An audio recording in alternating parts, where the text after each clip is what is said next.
আজকের এই গল্পটা শুধু একটা গল্প নয়, এটা একজন উপকূল মানুষের কান্না। এটা 4টি শিশুর ভবিষ্যৎ হারানোর গল্প।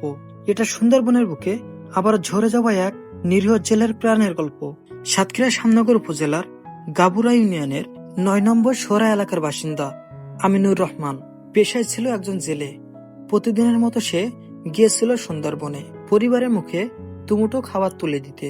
কিন্তু সেই যাওয়া যে হবে শেষ যাওয়া, সে কি জানতো?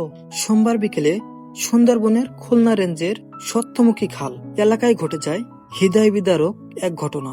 আমিনুরের সাথে থাকা জেলেদের অভিযোগ, তারা খালের কাঁকড়া ধরার জন্য প্রস্তুতি নিচ্ছিল। ঠিক সেই সময় বন বিভাগের স্মার্ট পোস্টাল টিম থেকে তাদের ডাক দেয়। জেলেরা কাছে না গেলে শুরু হয় উত্তেজনা। এক পর্যায়ে ছোড় হয় গুলি। সহযোগীদের দাবি সেই গুলিতেই ঘটনাস্থানে প্রাণ হারান আমিনুর রহমান। এক মুহূর্তে নিভে যায় এক পরিবারের একমাত্র আয়ের উৎস। আজ আমিনুর নেই, কিন্তু রেখে গেছেন 4টি ছোট ছোট সন্তান আর অসহায় এক স্ত্রীকে। এখন প্রশ্ন একটাই, কে নেবে এই পরিবারের দায়িত্ব? কে ফিরিয়ে দিবে শিশুদের বাবাকে? উপকূল মানুষের পেটে আজ ক্ষুধা, কারণ তারা বলে সুন্দরবনে ঢুকতে পারে না জলদস্যুদের কারণে।